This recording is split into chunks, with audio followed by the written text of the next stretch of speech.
John B. from Cologne, Germany is asking, when I say I want to live my life in meditation, who wants that? The ego. When I say now I don't want it, who doesn't want it? Again the ego. So it is always the will of the ego. So I always turn in a circle and there is no way out of it, or question mark.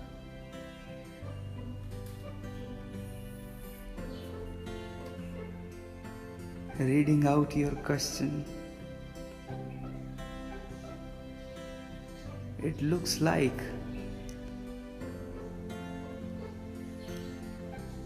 there is no true self except then ego for you.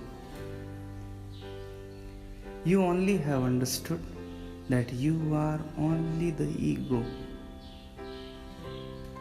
and that is the truth of most of the people nowadays. We don't know the true self. We only know ourselves as ego. Society has created so much. At this era, at this time, it is very, very difficult to find someone who can separate individuality, the true self, from the ego. All the statements, all the conclusions are by ego. Therefore, the way you are asking, when I say I want to live my life in meditation, who wants that? The ego, of course. It is the ego. Who else than ego? Because in that present time, even the meditation or even the seeking of God is an ego trip. It's not something seeking. You are seeking a ultimate truth. You are seeking God. You are seeking to understand yourself. You are seeking that for your ego trip. To impress, to show that you are different from others. That is the fact. Now, when you see all that, what you are doing, what you are not doing, all the ego. Maybe you are vegetarian.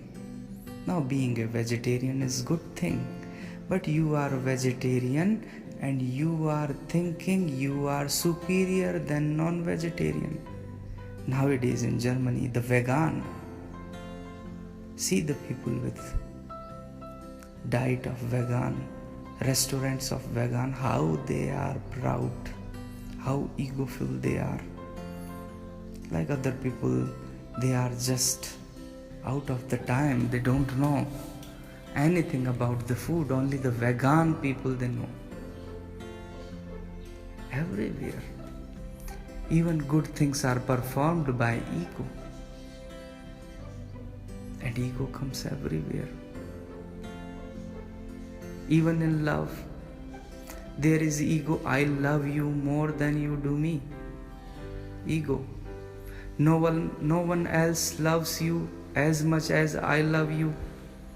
Competition, ego. Everything, whatever we are doing, whatever we are learning, we are all doing that for ego trip. So my dear friend, your question is very true. You are not separating yourself, you are not separating the true self from the ego, because no one knows. We have completely forgotten about that. Now ego is there. Now, if you ask, what is ego? Ego is not something which is anatomical. It's not your anatomical structure. It is not something that you will see on X-ray. Ego is informational structure. That's what the term ego means. It is a Latinized translation of Das Ich, which is German for the I. The I is the information that you have about you, the information which is given to you by your parents, the information which is given to you by the educational department. You are PhD, you are doctor, you are master, you are bachelor, or whatsoever. The information which is given to you by your nation, your nationality, the information given to you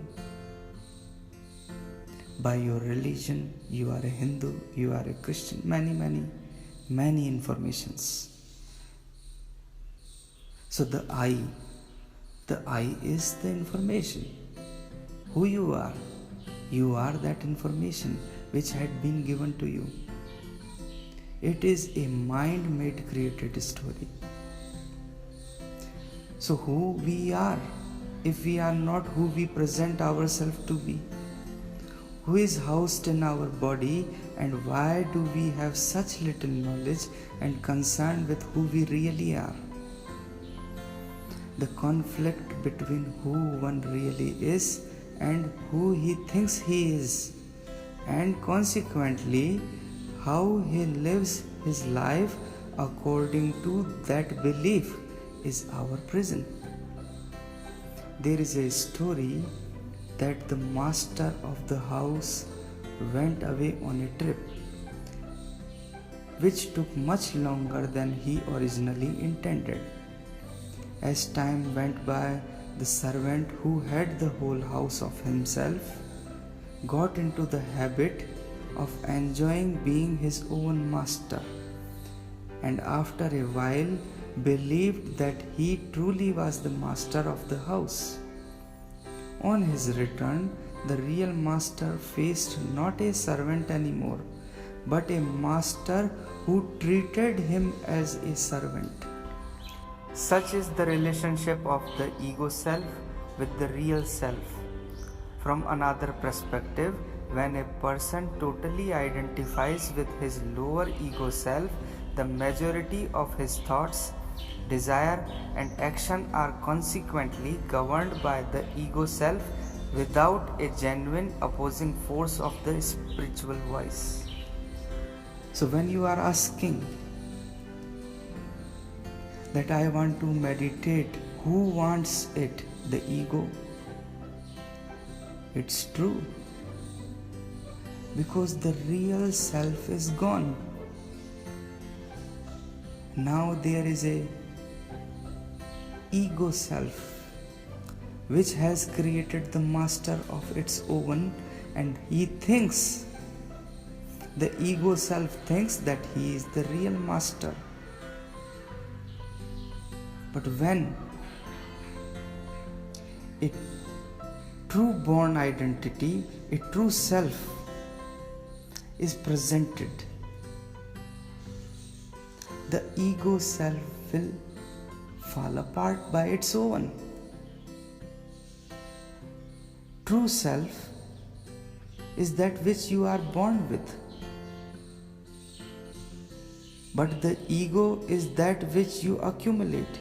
Ego is your achievements, and you are very much connected. You are very much concerned with what you have achieved. So the ego gets bigger and bigger. You cannot drop it. You don't want to drop it on the first place, and you cannot actually drop it on the second place, because it is a fiction, not a fact. If you start dropping it, you will create another fiction that you have become egoless. If you start dropping it, if you start becoming humble, if you practice humility, you will become egoistic again in a new way. You will start thinking, I am the most humble man in the world, the humblest, and we are on the top. And being on the top, you will again be in the ego trip. This is how the human ego functions. You cannot drop it because it is not. On the one first place, it is not. How can you drop it? You cannot drop something which is not. You cannot fight with it. Whom you are going to fight? If there is something, you may fight, but if there is no one whom to fight, you cannot kill it. How can you kill it? Because it is not. Then what can you do? You can only understand. One can look into the mechanism of it, how this whole fiction functions. Once you have looked into the fiction through and through, from A to Z, it's not that you drop the ego by looking. It's not that when you have looked through and through, you are going to drop it. In that very insight, the ego disappears by its own accord. In fact, to say that it disappears is also not right. It was never there. You come to realize that you were believing in a non-entity. It was not there on the very beginning. Then there is true self. Your first encounter with true self. Then you get acquainted with the real self, who actually you are. You had been created yourself in a way that you think you are someone else. Self is that which you are born with. Ego is which you accumulate. I will tell you a little story. There was once a baby lion left by its dying mother among some sheep. The sheep fed it and gave it shelter. The lion grew up and said, "Ba, ba." When the sheep said, "Ba, ba," one day another lion came by. "What do you do here?" said the second lion in astonishment, for he heard the sheep lion bleating with the rest. "Ba, ba," said the other. "I am little sheep. I am a little sheep. I am frightened." "Nonsense," roared the first lion. "Come with me. I will show you." And he took him to the side of a smooth stream and showed him that which was reflected therein. "You are a lion. Look at me. Look at the sheep. Look at yourself."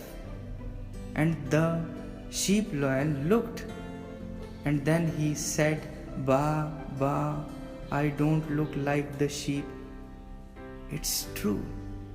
I am lion." And with that he roared a roar that shocked the hills to their depths. I am trying to show your real self to you.